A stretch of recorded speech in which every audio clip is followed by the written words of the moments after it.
Around 7 p.m. on the 9th of February 2004, 21-year-old Maura Murray was driving on the snow-covered roads of Haverhill, New Hampshire, when she suddenly lost control of her steering and veered off the road, crashing into a tree on the side of the road. The impact of the collision cracked the car's windshield and deployed the two airbags. The front end of the car was completely bashed in, damaging the car's headlights, fan, and radiator engine. Thankfully, the deployed airbags were able to cushion the impact, and Maura didn't suffer any visible bruises or injuries.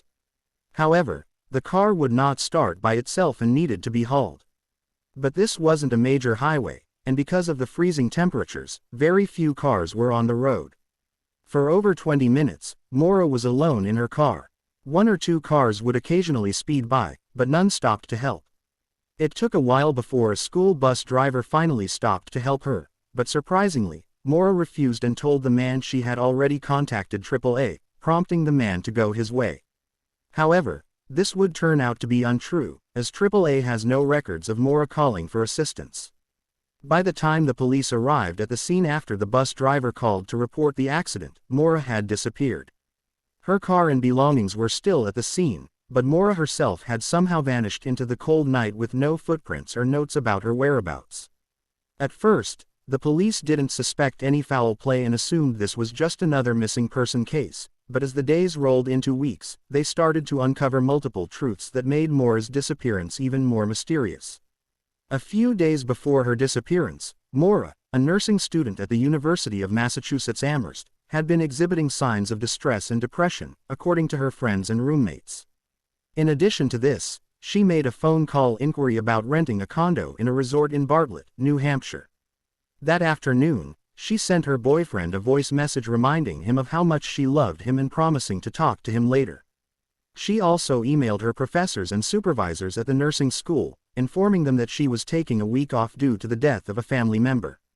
This, however, would turn out to be untrue according to her parents, who denied ever losing any family member during that period. Around 3 p.m. that day, Maura left the university campus in her black Saturn sedan.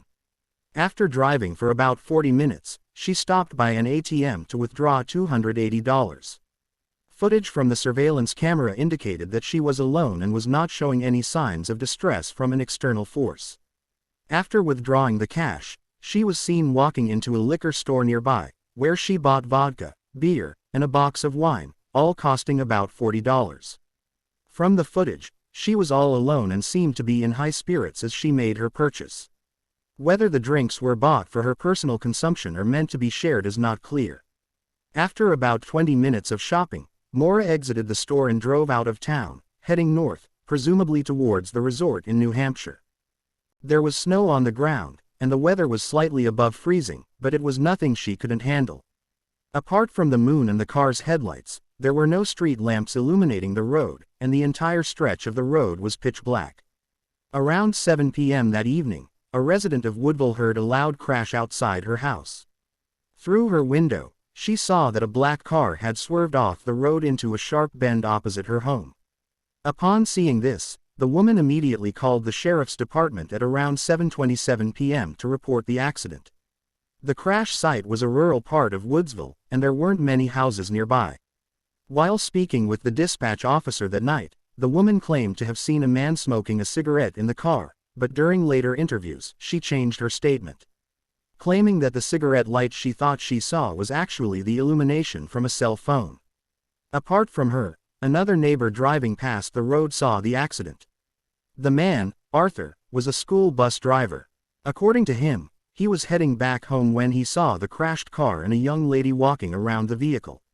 She didn't appear to be bleeding or visibly injured, but he could see that she needed help. When he offered to get her help, the lady refused, claiming to have already called AAA. However, later investigations revealed that she never made the call. Seeing that she was shivering from the cold, Arthur invited her into his house until help came, but Maura chose to wait in her car and even pleaded with him not to call the police. Not wanting to push any further, Arthur drove alone to his house, but he was still concerned about the young lady outside, especially as the car was in a very dangerous corner of the road. So, upon getting home, he called the police.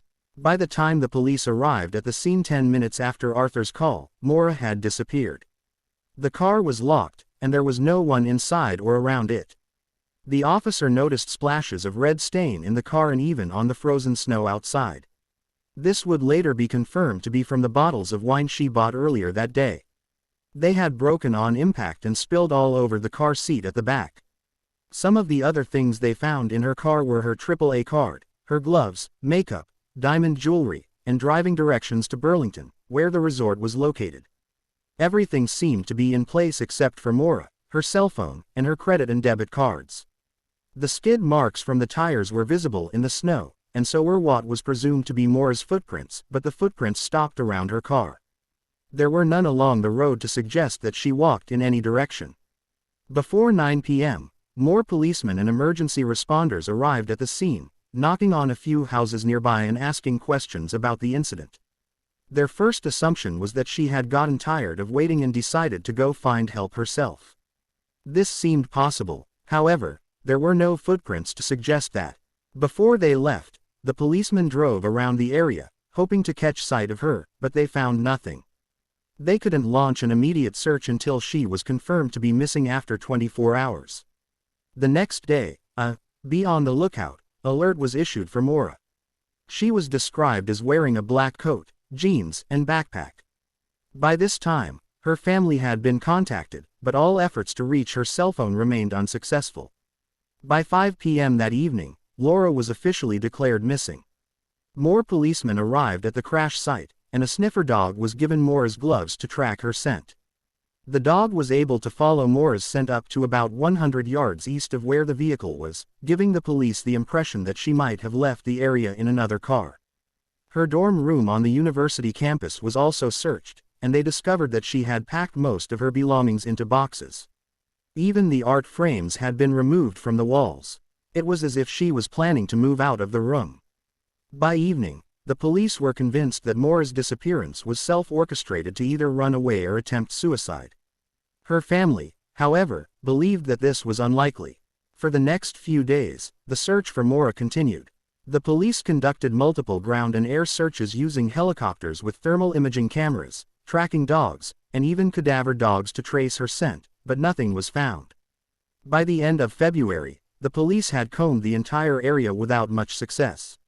A white pair of women's underwear was found by Maura's older sister, but DNA tests revealed that the underwear did not belong to Maura. In March, the disappearance of another 17-year-old girl just 66 miles, 110 kilometers, away from Maura's last known location sparked new conversations about the presence of a serial killer. However, the state police dismissed the rumors, claiming that there were no links between the two cases. Nearly 3 months after Maura's disappearance, the police uncovered a new lead to help with their investigation. A young man working a construction job in Franconia claimed to have seen someone walking alone on the night of Maura's disappearance. His description of the person he saw matched with the police reports of what Maura was wearing that night. His account of the event led to another extensive search, including state troopers, rescue personnel, and over 100 volunteers, but this didn't give the desired result. The crash site was combed again in July. This time, there was no snow on the ground, and there were higher hopes to locate something that belonged to Maura, but nothing was ever found. It was as if she disappeared into thin air. In the absence of any official conclusion, many started to come up with theories to explain Maura's mysterious disappearance. One of the leading theories was that Maura may have faked her disappearance. Her refusal to call anyone for help, the packed suitcases in her room, and the lie she told about having a family emergency seemed to support this theory. The cash withdrawal, her missing cell phone, wallet, and credit cards also make a solid case for a well-planned disappearance.